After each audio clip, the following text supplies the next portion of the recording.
লাস ভেগাসকে বলা হয় জুয়া ও বিনোদনের শহর, কিন্তু এই শহরই ছড়াবে ভিন্ন এক রোমাঞ্চ।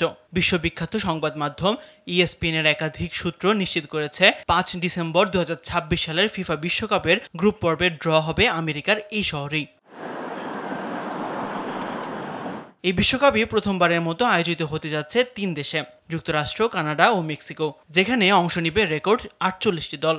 তবে ড্রয়ের ভেন্যু নির্বাচনে কানাডা ও মেক্সিকোর শহরগুলো ছিটকে পড়ায় বেছে নেওয়া হয়েছে লাস ভেগাসকে। মেক্সিকোর ক্লাব পাচুকার নির্বাহী পেদ্রো সেদিলো সম্প্রতি ইএসপিএনকে দেয়া এক সাক্ষাৎকারে বলেছেন 5 ডিসেম্বরই হবে ড্র, এবং সেটি লাস ভেগাসেই। 1994 সালে যখন যুক্তরাষ্ট্রের সর্বশেষ বিশ্বকাপ হয়েছিল, তখনও লাস ভেগাসে হয়েছিল গ্রুপ পর্বের ড্র।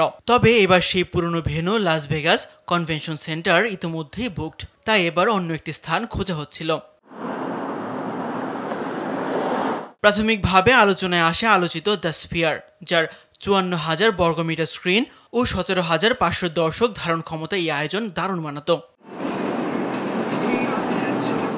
শহর হিসেবে লাস ভেগাস প্রস্তুত। ক্রীড়ামোদী দর্শক, গ্ল্যামার, প্রযুক্তির ছোঁয়া আর বৈশ্বিক কভারেজ সব মিলে ফুটবলের এই মহাযজ্ঞের সূচনা হোক সেই সিন সিটি শহর থেকে, সেটাই চাইছেন আয়োজকরা।